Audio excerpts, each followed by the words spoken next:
آج کا واقعہ ایک کیتھولک مسیحی نوجوان کے متعلق ہے جس نے اسلام قبول کیا۔ ایک 22 سالہ کیتھولک مسیحی نوجوان گیبریل جو پچھلے چند مہینوں سے اسلام کا گہرا مطالعہ کر رہا تھا لیکن چند اشکالات کے مدلل جواب چاہتا تھا۔ اب ان کا تعارف کرواتا ہوں میں۔ مہمان گیبریل ایک 20 سالہ مسیحی نوجوان جس کی پرورش ایک سخت غیر کیتھولک خاندان میں ہوئی۔ وہ اسلام میں دلچسپی رکھتا تھا اور قرآن میں مبینہ تضادات کی تلاش میں تھا تاکہ حقیقت کو پا سکے۔ اور جو میزبان ہیں وہ اٹاچی، ایک معروف خاتون مسلم دائی جو سوشل میڈیا ٹک ٹاک پر لائیو سٹریمنگ کے ذریعے غیر مسلموں کے سوالات کے جوابات دیتی ہیں اور اسلام کی دعوت پیش کرتی ہیں۔ اب آتے ہیں مفصل مکالمے کی طرف۔ اٹاچی: السلام علیکم، آپ کیسے ہیں؟ میں بالکل ٹھیک ہوں، فرمائیے میں آپ کی کیا مدد کر سکتی ہوں؟ کیا آپ غیر مسلم ہیں؟ گیبریل: جی ہاں، میں مسلمان نہیں ہوں۔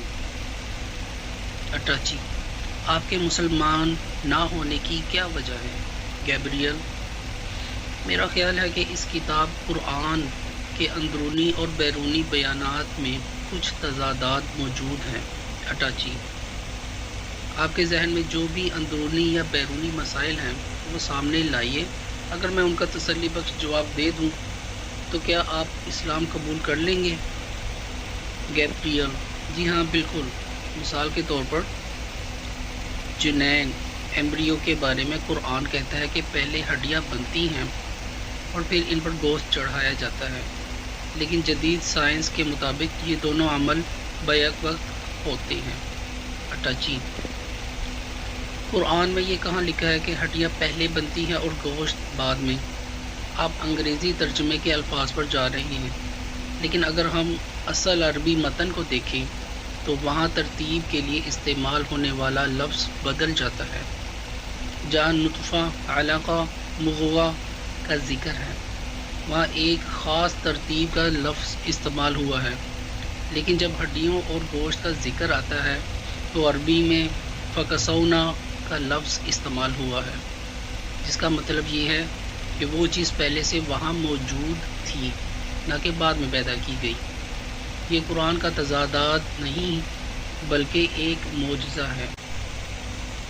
عربی زبان میں اعظام کا لفظ ہڈی اور غضروف کارٹلیج دونوں کے لیے استعمال ہوتا ہے۔ عضلات مسلز کو بننے کے لیے کسی نہ کسی ڈھانچے کی ضرورت ہوتی ہے، ورنہ وہ بے جان گوشت کا لوتھڑا بن کر رہ جائے۔ اس لیے سائنسی اور لسانی دونوں اعتبار سے یہاں کوئی تضاد نہیں ہے۔ گیبریل: ٹھیک ہے، میں سمجھ گیا۔ میرا ایک اور سوال بھی ہے۔ قرآن میں لکھا ہے کہ ابراہیم، آدم اور دیگر انبیاء مسلمان تھے، لیکن یہ بھی کہا گیا کہ محمد صلی اللہ علیہ وسلم پہلے مسلمان ہیں، یہ کیسے ممکن ہے؟ اٹاچی: یہ ان کے اپنے اپنے دور اور نسل کے اعتبار سے ہے۔ جب بھی کوئی نبی بھیجا جاتا ہے تو وہ اپنی قوم کے بھٹکے ہوئے لوگوں میں سب سے پہلا فرما بردار مسلمان ہوتا ہے۔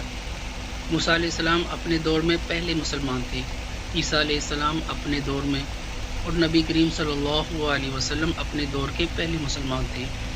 یہ ایک فطری بات ہے جسے سیاق و سباق سے سمجھا جاتا ہے۔ گیبریل: یہ تو متن سے باہر کی تعویل لگتی ہے، خود متن تو یہ نہیں کہہ رہا۔ اٹاچی: اگر ہم اسلامی الہیات کو دیکھیں تو ہر بچہ فطرت اسلام پر پیدا ہوتا ہے، اس لحاظ سے تو کوئی بھی پہلا نہیں ہوا، لیکن جب متن میں اول المسلمین کہا جاتا ہے تو اس کا واضح اور عقلی مطلب یہی ہوتا ہے کہ وہ اپنے مخصوص زمانے اور مخاطبین میں سب سے پہلے اسلام لانے والے ہیں۔ گیبریل پوچھتا ہے: اچھا، اب ایک ایسا سوال جو میری نظر میں بیرونی دنیا کی حقیقت سے ٹکراتا ہے۔ سورہ بقرہ کی آیت فلاں میں ہے کہ اللہ کسی جان پر اس کی طاقت سے زیادہ بوجھ نہیں ڈالتا، لیکن ہم دنیا میں دیکھتے ہیں کہ لوگ اتنی شدید تکلیف سے گزرتے ہیں کہ وہ خودکشی کر لیتے ہیں، تو ثابت ہوا کہ وہ بوجھ نہیں اٹھا سکے۔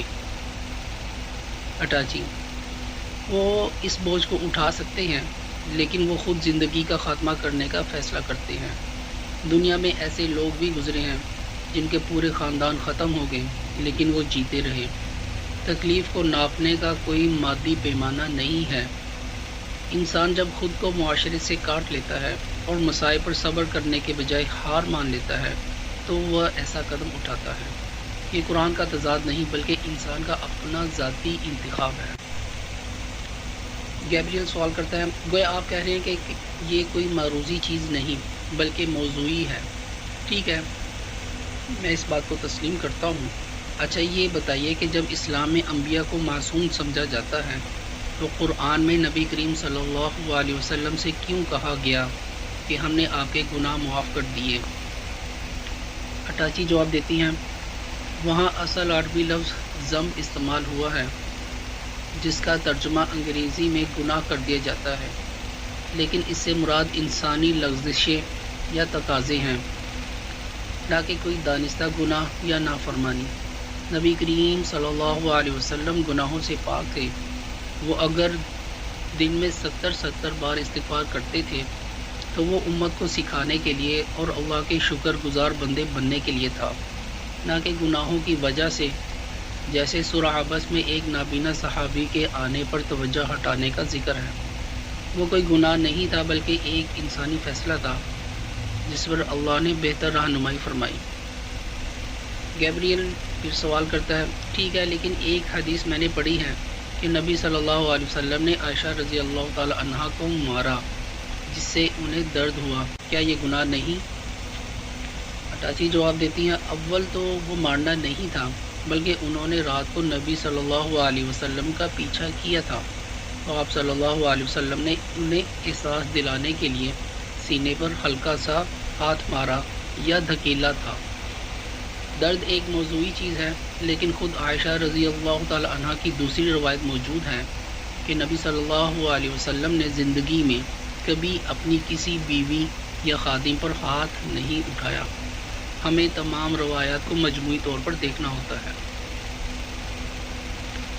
گیبریل سوال کرتا ہے، صحیح، اب مجھے قرآن کی ایک اور آیت کے بارے میں پوچھنا ہے جس میں کہا گیا کہ اللہ کا بیٹا کیسے ہو سکتا ہے جبکہ اس کی کوئی بیوی یا ساتھی نہیں۔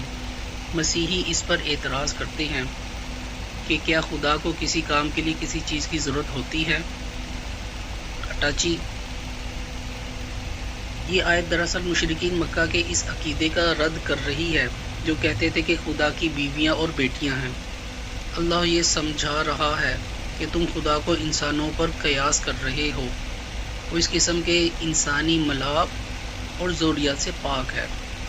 دوسری آیت میں صاف لکھا ہے کہ اگر اللہ بیٹا بنانا چاہتا تو اپنی مخلوق میں سے جسے چاہتا چن لیتا، اسے کسی ساتھی کی ضرورت نہیں ہے۔ یہ تو خدا کی عظمت کا بیان ہے، نہ کہ اس کی کمزوری کا۔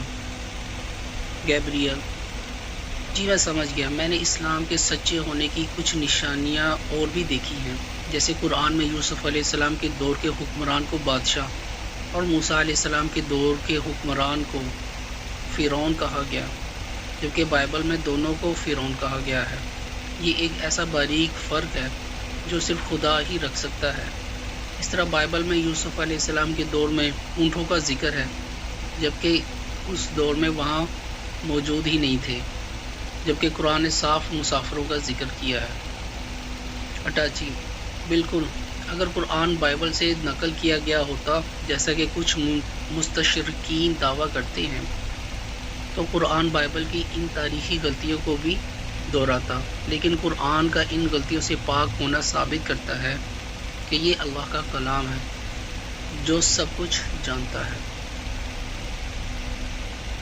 گیبریل، میں ایک کیتھولک خاندان میں بڑا ہوا ہوں، لیکن وقت کے ساتھ میرا ایمان اٹھ گیا۔ میرے بہت سے مسلمان دوست ہیں جن سے بحث کے بعد میں نے قرآن پڑھنا شروع کیا۔ مجھے محسوس ہوا کہ اگر خدا کی کوئی کتاب ہو سکتی ہے تو وہ یہی ہے، کیونکہ اس کی تصدیق کی جا سکتی ہے، لیکن میں اب بھی جاننا چاہتا ہوں کہ میں کسی فیصلے پہنچنے سے پہلے ہر چیز کا مکمل علم حاصل کر لوں۔ اٹاچی: ہر چیز کا مکمل احاطہ کرنا تو انسان کے لیے ناممکن ہے، لیکن آپ حق کے اتنے قریب آ چکے ہیں، اب آپ کو دیر نہیں کرنی چاہیے۔ گیبریل: عیسائی کہتے ہیں کہ وہ روح القدس کو محسوس کرتے ہیں، آپ کا اس بارے میں کیا خیال ہے؟ اٹاچی: یہ سراسر جذباتی اور نفسیاتی کیفیت ہوتی ہے۔ جب ایک مجمع میں لوگ ایک دوسرے کی دیکھا دیکھی مخصوص حرکات کرتے ہیں تو اسے نفسیات میں ایک وہمہ یا اثر پذیری کہا جاتا ہے۔ خوابوں اور جذباتی کیفیات پر کسی دین کی بنیاد نہیں رکھی جا سکتی۔ اسلام عقائد کی بنیاد منطق اور عقل پر رکھتا ہے، جو عالمگیر ہیں، جذباتی ابال پر نہیں۔ گیبریل: کیا اسلام کے عقائد اتنے ہی سیدھے اور منطقی ہیں؟ اٹاچی: اسلام میں ایمان کے 6 ارکان ہیں: اللہ پر ایمان، اس کے فرشتوں پر، اس کی نازل کردہ کتابوں پر، اس کے تمام انبیاء پر، قیامت کے دن پر، اور اچھی و بری تقدیر پر۔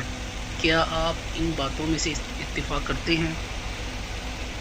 گیبریل: جی ہاں، میں ان تمام باتوں سے اتفاق کرتا ہوں، لیکن تقدیر اور انسان کے اپنے اختیار فری ول میں تضاد محسوس ہوتا ہے۔ اٹاچی: ان میں سے کوئی تضاد نہیں ہے۔ انسان نیت اور ارادے کا مالک ہے، وہ کسی کام کی شروعات کرتا ہے، لیکن اس کام کو سر انجام دینے کی طاقت اور مادی اسباب اللہ فراہم کرتا ہے۔ اگر کوئی مفلوج انسان چلنا چاہے تو ارادہ اس کا ہے، لیکن اللہ نے اسے طاقت نہیں دی، اس لیے وہ چل نہیں سکتا۔ اللہ انسان کی نیت کے مطابق اس کے لیے راستے آسان کر دیتا ہے۔ گیبریل: میرے مسیحی دوست بھی بہت مخلص ہیں اور مسلمان بھی، پھر دونوں میں اتفاق کیوں نہیں ہوتا؟ اٹاچی: اخلاص صرف جذبات کا نام نہیں ہے، بلکہ یہ دیکھنا ہے کہ کون حق کے لیے عقل اور منطق کا استعمال کر رہا ہے۔ سچائی ہمیشہ ایک ہی ہوتی ہے، اور اللہ نے اس تک پہنچنے کا راستہ واضح کر دیا ہے۔ گیبریل: کچھ لوگ کہتے ہیں کہ قرآن میں یوسف علیہ السلام کے دور میں درہم کا ذکر ہے، جبکہ وہ کرنسی اس وقت موجود نہیں تھی۔ اٹاچی: عربی لغت کے مطابق درہم کا لفظ صرف سکے کے لیے نہیں بلکہ چاندی کے لیے ایک مخصوص وزن کے لیے بھی استعمال ہوتا ہے۔ قدیم عربی لغات میں جیسے لسان العرب وغیرہ میں یہ بات واضح ہے، اس لیے یہ کوئی تاریخی تضاد نہیں۔ گیبریل: کیا قرآن واقعی اپنی اصل شکل میں محفوظ ہے؟ اٹاچی: جی ہاں بالکل، ہمارے پاس پہلی صدی ہجری کے ایسے نسخے موجود ہیں جو آج کے قرآن سے 99% سے زیادہ میل کھاتے ہیں، اور جو معمولی فرق ہے وہ صرف صفحات کے جلنے یا پرانے ہونے کی وجہ سے ہے، متن کی تبدیلی کی وجہ سے نہیں۔ دنیا کی کسی اور کتاب کے پاس اپنے آغاز کا ایسا تحریری اور زبانی تسلسل موجود نہیں ہے۔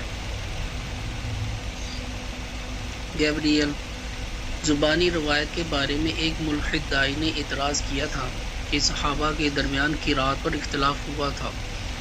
اٹاچی: وہ اختلاف لہجوں کا تھا، کیونکہ قرآن 7 مختلف لہجوں میں نازل ہوا تھا تاکہ مختلف قبائل کے لیے اسے پڑھنا آسان ہو۔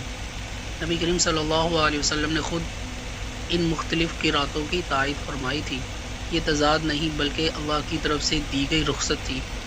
بعد میں عثمان رضی اللہ تعالی عنہ نے اسے ایک ہی معیاری لہجے پر جمع کر دیا تاکہ امت میں انتشار نہ ہو۔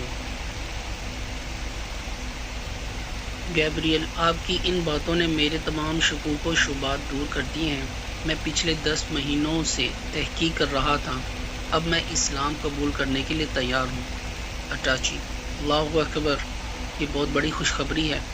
میں عربی کے الفاظ آہستہ آہستہ پڑھوں گی، آپ میرے بعد انہیں دہرائیے۔ گیبریل: جی میں تیار ہوں۔ اٹاچی: اشہد ان لا الہ الا اللہ۔ گیبریل: اشہد ان لا الہ الا اللہ۔ اٹاچی: واشہد ان محمد رسول اللہ۔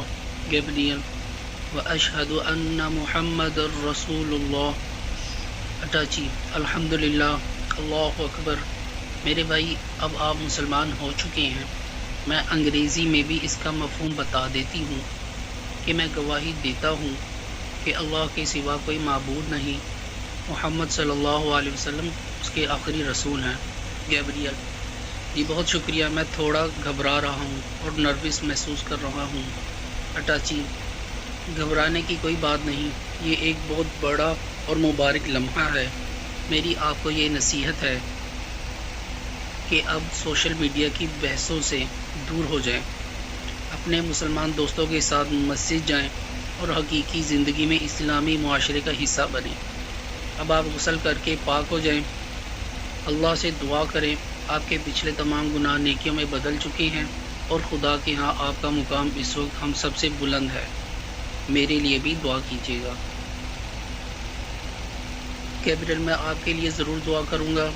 میرا ایک آخری سوال ہے۔